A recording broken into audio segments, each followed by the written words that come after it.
Hello guys, watching Go.2, and today we're going to talk about Peter Capaldi's era. So yeah, we have 5 things we're going to talk about Peter Capaldi's era, and it's going to be quick and brief. Yeah, a quick, brief video. You should be surprised. If you haven't already, go check out series 1, 2, 3, 4, 5, 6, 7, 8, and 9, and 10, because we talked about every episode from series 1 to 10 on every episode, ranked them out of 10. Go check them videos out if you haven't already. I would start from series 4 onwards, because my editing skills from series 1, 2 and 3 were very bad, and I only just learned how to edit, so from series 4 onwards. But yeah, we've just done series 10, so stick around, check my videos out and all that. Like, comment, rate, subscribe, and yeah, let's just get into it. So, companions from Peter Capaldi era, their beginning, let's start with that. Frenemy, I would say Missy. Missy is a vital part throughout Peter Capaldi's era, and I would say she's kind of a companion, kind of a villain. Frenemy, and she does wonders in this story. I think she's brilliant and interesting. And we start her off with, well, I wouldn't keep calling myself the Master now, could I? And we have that reveal of her pretending to be a robot. 12 and Missy, she kisses 12 and pretends to be a robot and stuff, and reveals she just wants her friend back. She's missing 12, and I kind of have this thing where the John Sim Master was refusing to be good, but then Missy persuades him in his mind to turn good.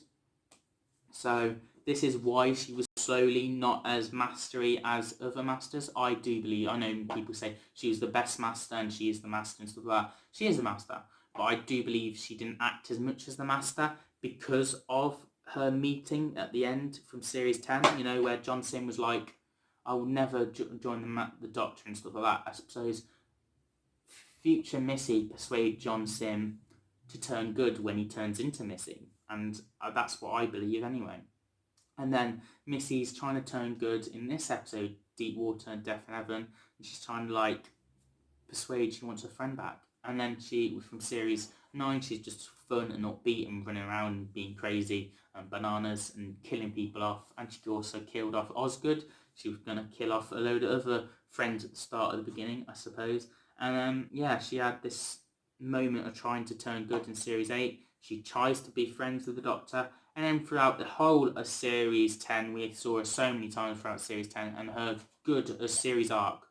And then we saw her at the end of with the Vault and her turning good and trying to do better with 12 was so nice to see in the lovable moments of crying and seeing her victims. And she was turning good. I know people say, oh, it could have been an act, but she looked like, well, it's Missy. You're never going to know for sure.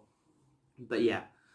Then we have the Master and Missy multi-master story, and that changes her. She starts turning bad again, bad influence with her old self, and then her Missy is turning her old self a bit more easygoing and good, I suppose, when he regenerates. So it's a battle of wits. And then she decides, I'm going to stand with the Doctor. I'm going to help him. And the old Master's like, no, we're enemies now. We're going to kill him. And he kills Missy to stop her from helping the Doctor. And the Doctor will never know that she turned good. And it was such a tragic thing to see. I mean, obviously the Master will return. This isn't the end of him or her, but I don't think this will ever be revealed. She did turn good, and yeah. Then we have Clara, obviously a massive part throughout the 12th Doctor era, and Clara learning to love the 12th Doctor, and so was the viewers. The viewers were very like, oh, he's old and stuff like that, but he is honestly my favourite Doctor, Peter Capaldi is, and it was nice to see Clara trying to something different. She was, even though she's seen all these Doctors, she was like, oh, is he the Doctor though, and stuff like that, and we're learning to get with him. And by the end of series 8, they get a little thing, they want to be together, but they lie to each other, and then they come back for series 9, and then they're friends, they're full-on solid friends from series 9 onwards, and yeah, it's nice chemistry. And yeah, I think Clara and 12 were working well, even though they're not a lot of people like the Clara relationship. I think Clara worked well for the 12th Doctor era and made a grief-stricken 12th Doctor by the end of series 9. And then we have when we have the Christmas specials with River Song, that was a nice little reference with River and Nardole. Nardole was lovely in this, and quite a slave person to River, but then we get him as a companion, and he's lovable and fun, and he gets a Doctor and keeps him on track, and that's what the Doctor needs. So yeah, Nardo did well and amazingly brilliant. So well done, Matt Lucas. And then we have Bill. Yes, Bill is one of my favourite companions ever.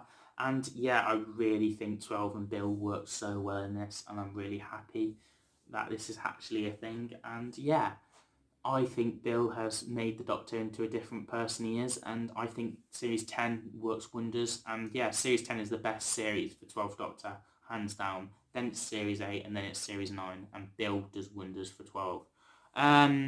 Now we're on to monsters. What was the best monsters? I think from Series 8, we had... I loved the Caretaker episodes. If we're talking about Caretaker... If we're talking about Peter Capaldi's episodes, the Caretaker... The Mummy on the Orient Express and Deep Breath were the 3 amazing episodes from that. Series 9, you would have had The Witch is Familiar, the nice scenes with Davros, the Zygon episode, and Heaven Sent and Hellbent. No, not Hellbent. Face the Raven and Heaven Sent. Then from Series 10, we had Oxygen, Pilot, and the incredible finale of The Doctor Falls, and Twice Upon a Time, and just the whole finale was incredible. Anyway, back to monsters. So the Mummy on the Express was incredible for 12 to defeat, and I think it really he came out and did well. Missy was a brilliant villain. Cybermen weren't the best in Series 8. And what else? In Series 9, Zygons were definitely brought 12 with that lovely speech. I think the best moment for 12 was the speech. That was incredible. Unit worked well for 12. That was a nice thing. It quite felt like the third Doctor era with Unit constantly reappearing. It was lovely. We didn't get Unit in Series 10. Why? Oh, that would have been amazing. That would have made Series 10 even better. What else? Yeah, the Daleks weren't the best for Series 12 era. I mean, they were cameos, basically.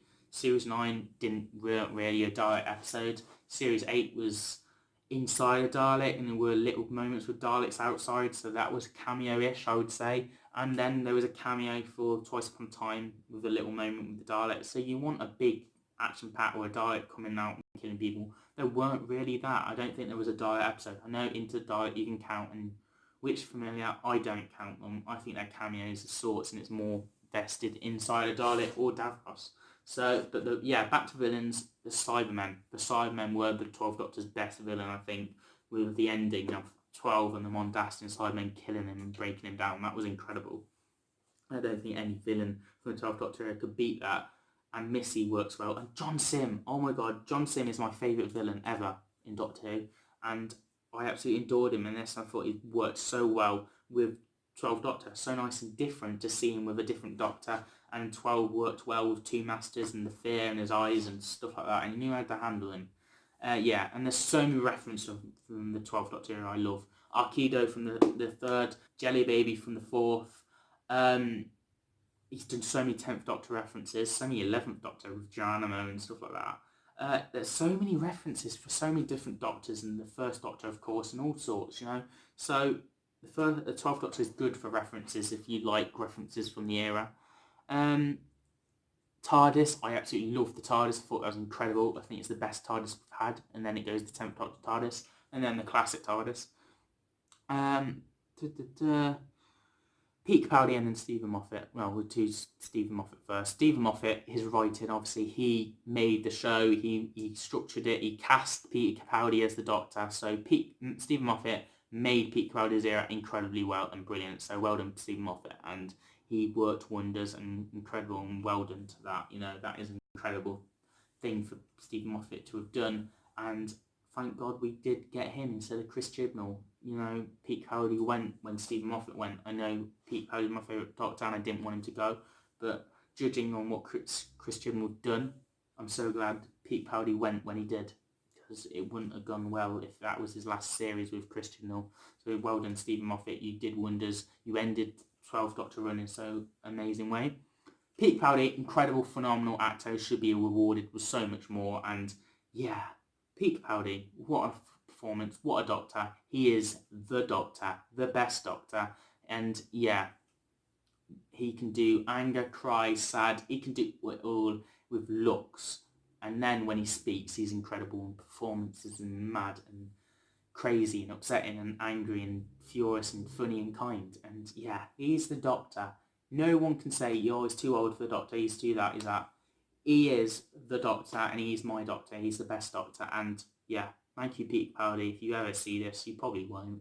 But yeah, Peter Capaldi is the Doctor, and I absolutely love him. And he's also a fan. He used to be a fan of the show, and he does care about the fans a lot. And yeah, it's just an honour to have met him. And I loved meeting him at Comic-Con. And yeah, Peter Capaldi, my Doctor, and an honour to have this being touched by Peter Capaldi and having a photo of him, and hopefully one day I'll get his autograph as well. Love you, Peter Capaldi. 12th Doctor era. That was it. I've got more videos to come, so stick around for that. Companion videos of going to Comic-Con, Wales Comic-Con, so stick around for my videos on meeting David Tennant, Matt Smith and Catherine Tate, and hopefully if I can get it booked, there's only 15 left for Alex Kingston, but I need to book it and I don't think I'll get it in time. But hopefully if I do, Alex Kingston as well would be nice. But yeah, I've got so many videos to come up, so stick around for more. Like, comment, rate, subscribe, and you've been watching Go Doctor Who. Stick around for the next one.